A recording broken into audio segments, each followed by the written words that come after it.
क्या आप भी धान की फसल में खाद डाल रहे हैं? कहीं आप ये 2 गलतियां तो नहीं कर रहे जिसकी वजह से आपकी पैदावार कम हो रही है? सबसे पहले तो धान में जब आप खाद डालते हैं तो धान की रोपाई के बाद या आपने खेरा है धान, तो 20 से 25 दिन में पहली खाद आपको डालनी है। पहली खाद में आपको नाइट्रोजन और जिंक डालना है ताकि आपकी पैदावार बढ़ सके। कहीं ये गलती आपको कहीं बर्बाद ना कर दे। अगर आप खाद लेट डाल रहे हैं 20 से 25 दिन के बाद, तो ये ऐसी गलती है जो आपको बर्बाद कर देती है। उसके बाद आप कुछ भी कर लिए धान की फसल में, आप कंट्रोल नहीं कर पाएंगे, ड्रिलिंग नहीं होगी।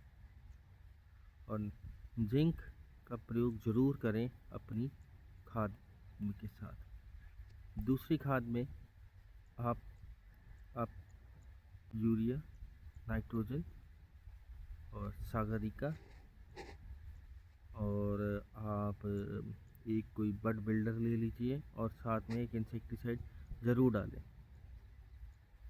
ताकि आपकी फसल में कोई कीड़ा ना लगे।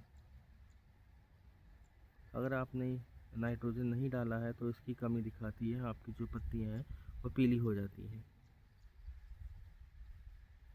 और अगर आप खाद डाल रहे हैं तो आपके खेत में नमी ज़रूरी होनी चाहिए। अगर नमी नहीं है तो आपका ये जो सारा सामान आपने डाला है, आपकी मेहनत, आपका पैसा बर्बाद हो जाएगा।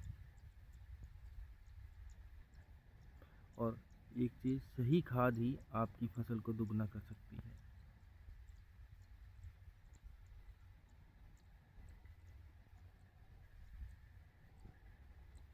ये देखिए मेरे खेत में आज दूसरी खाद डल रही है, कितना चलन हो रहा है। और ऐसे ही अगर आपको खेती की और टिप्स चाहिए तो आप प्लीज़ मुझको फॉलो कर सकें, क्योंकि आपकी धान की फसल बर्बाद ना हो। और क्या आप भी अपनी धान की फसल में खाद डाल रहे हैं?